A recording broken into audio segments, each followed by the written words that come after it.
Welcome to BIV Today, the daily business podcast from the Business in Vancouver newspaper and BIV.com. I'm Kirk LaPointe. I'm Haley Wooden. Our first guest today will deliver an annual address to the Greater Vancouver Board of Trade later this week. Bryan Cox is the president and CEO of the Mining Association of British Columbia, and he joins us in studio today. Thanks for coming on. Great to be here. Thanks for having me.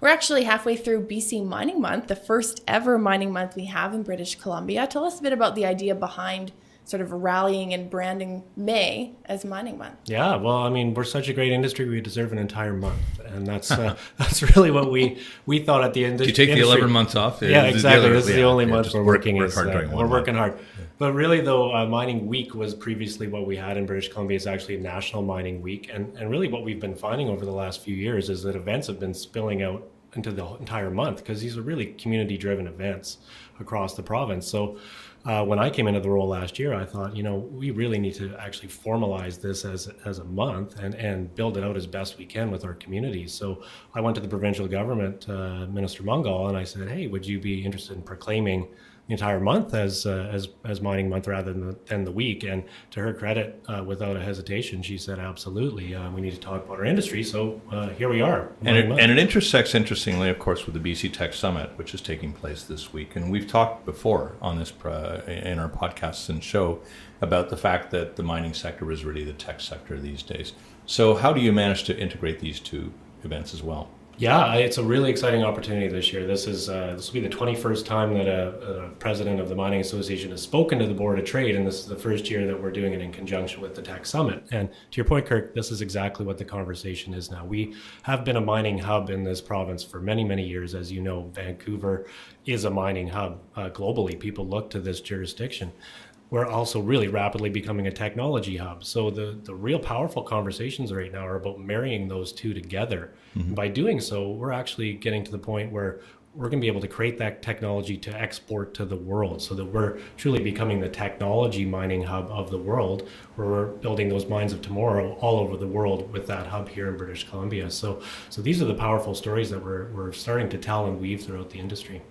I'm interested to know whether junior miners, smaller companies are able to embrace technology at a similar level as, say, Goldcorp or Teck Resources can, because they have been pioneers to some extent in terms of adopting new technologies. Yeah, it's a really great question, because it's actually the story of the industry about how we, that rising tide raises all boats. And I think that's the opportunity we have right now as those leaders we have in the industry are out doing really, really great things. How do we capture that and get those technologies to a point and those relationships to a point where everyone in the industry can really start to take advantage of it? And it really comes down to this is good business. If we get great technologies, and as we work towards that, mining's always been a technology business because of the business model to it, right? The more efficient you can get as an operation, the better it is. So technology has always been at the forefront of that. So as we see those business cases come in, and we're seeing it now, mining companies of all sizes are really looking to these opportunities. Many of the commodities that are mined in this province, or at least directed by mining companies in this province, are experiencing growth right now.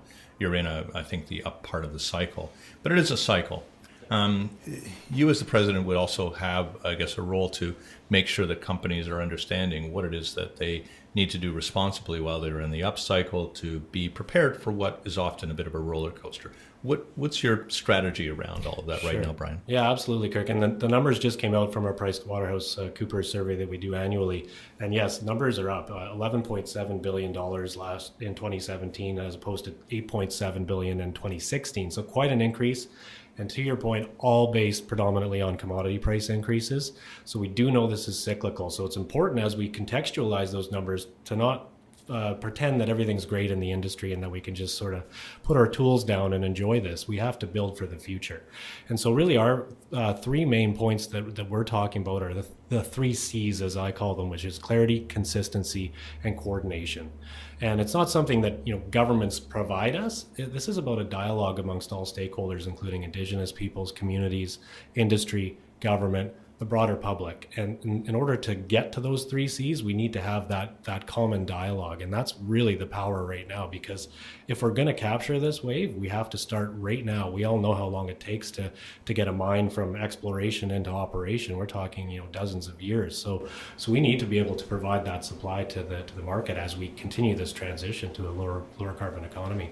Dozens of years and across several cycles. Sometimes you have to sustain yeah. that. Aside from the fact that commodity prices are a little bit stronger on the upcycle, as you mentioned, what are some of the challenges you'd say exist right now for BC's industry?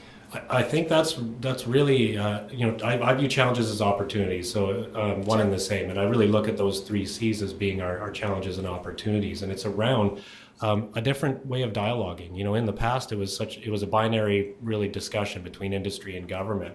And we've seen over the years, and we've been leaders in that actually, when you look at the review of the mining code we did a couple of years ago, that was the first time ever in a regulatory process where Indigenous people, labor, industry and government sat around a table and came to a consensus model for changes to our mining code and regulations. So that's the norm now. We've got a mining jobs task force, we've got environmental assessment revitalization, we've got professional reliance review, we've got rural strategies ongoing.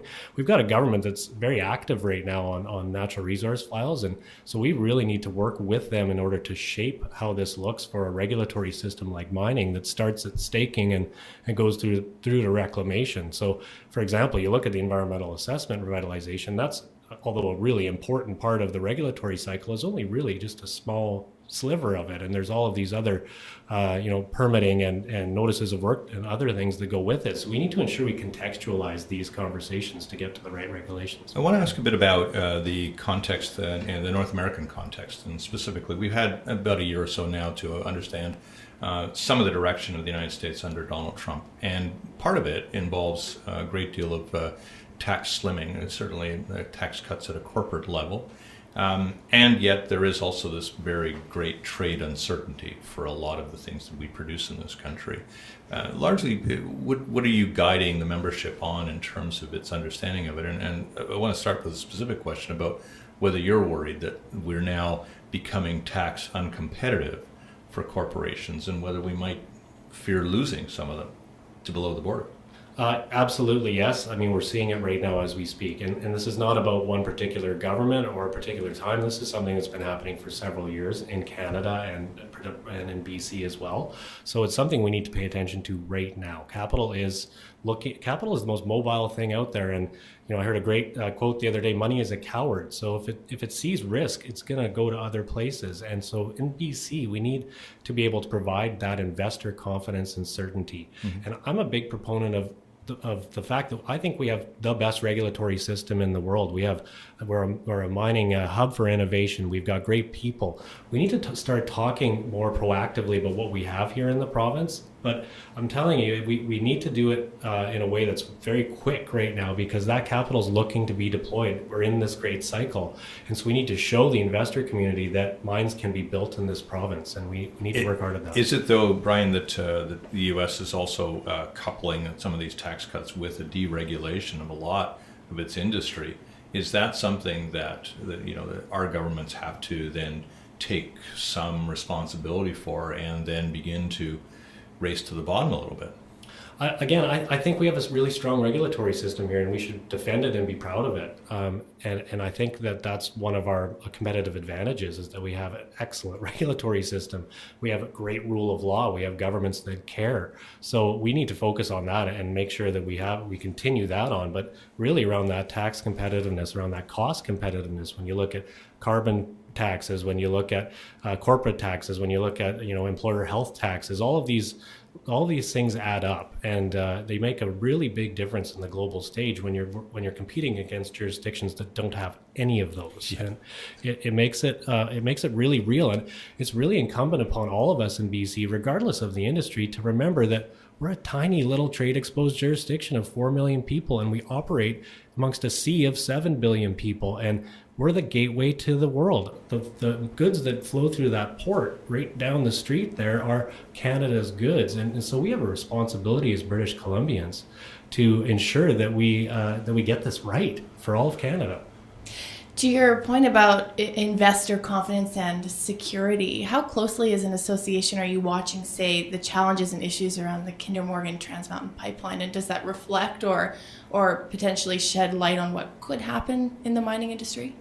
We're paying very close attention to that. And in fact, we were part of the group that signed a joint letter to the Prime Minister and to the two premiers, encouraging them to work together to find resolution on this. Again, the investor community globally is looking very carefully at this. When a company has permits in hand, they should be able to build their project. This is an approved process that went through a rigorous regulatory process that's again one of the best, if not the best, in the world when you look at our processes in Canada. So we need to respect that, and we need to know collectively that this affects all investment, not just in the natural resource space, but in everything in Canada. And so you'll see from that letter that was signed from sectors across this nation, not only British Columbia and not only in the natural resource sector, because we need to show our strength to the rest of the world that we know how to get stuff done together in this country.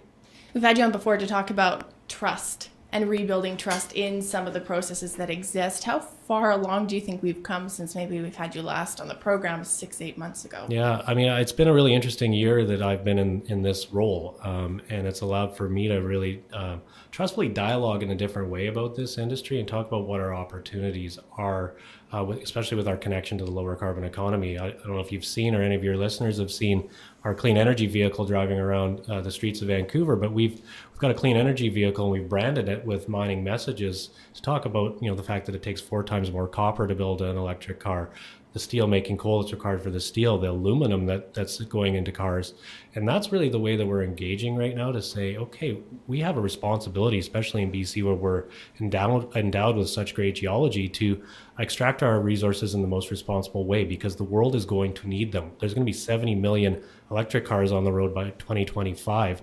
They're predicting 20 million by 2020. You think of just that expansion on electric cars alone, not to mention the electricity that's required to make that happen.